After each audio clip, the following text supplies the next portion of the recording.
রাশিয়ায় দূরপাল্লার ড্রোন হামলা চালিয়ে রেকর্ড গড়ল ইউক্রেন। প্রায় ১,৫০০ কিলোমিটার দূরে রাশিয়ার অন্যতম বড় একটি তেল শোধনাগার লক্ষ্য করে চালানো হয় এই হামলা। এতে কেউ হতাহত না হলেও ক্ষতিগ্রস্ত হয় শোধনাগারটি। তবে রাশিয়ার দাবি, দ্রুত আগুন নিভিয়ে ফেলায় তেমন কোনো ক্ষতি হয়নি। কাজ চলছে পুরোদমে। মস্কোর সামরিক ও জ্বালানি স্থাপনাগুলোকে টার্গেট করে হামলার হুঁশিয়ারি কিয়েভের। শেকড় থেকে শিখরে। ২ বছরের বেশি সময় ধরে ইউক্রেনেই সীমাবদ্ধ ছিল যুদ্ধ। প্রতিরোধ গড়ে তুলতে ব্যস্ত ছিল কিয়েভ বাহিনী। মাঝে মাঝে রাশিয়ায় হামলা চালালেও তা খুব একটা আতঙ্ক ছড়াতে পারেনি। এবার প্রতিরোধের জানান দিচ্ছে জেলেন্সকি বাহিনী। প্রথমবারের মতো দূরপাল্লার ড্রোন নিক্ষেপ করে নিজেদের শক্তিমত্তার জানান দিয়েছে ইউক্রেন। রাশিয়ার বাশকিরিয়া অঞ্চলে একটি জ্বালানি তেল শোধনাগারে চালানো হয় হামলা।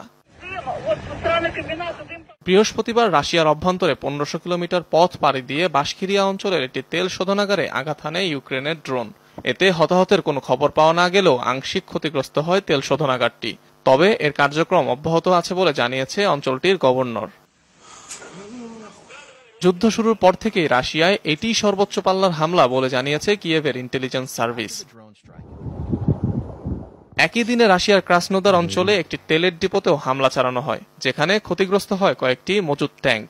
পরদিন আবারও রাশিয়ার কালুগা অঞ্চলের আরেকটি তেল শোধনাগারে ড্রোন ছোড়া হয়। এসব হামলাতেও কেউ হতাহত হয়নি। তবে জ্বালানি স্থাপনা দুটি ক্ষতিগ্রস্ত হয়েছে বলে জানিয়েছে রাশিয়ার ইমার্জেন্সি সার্ভিস। যুদ্ধ শুরুর পর থেকে তেল স্থাপনাগুলোতে এমন হামলায় প্রায় ১৫% তেল পরিশোধন ক্ষমতা হারিয়েছে রাশিয়া, দাবি ন্যাটোর। অনিক রহমান, যমুনা নিউজ।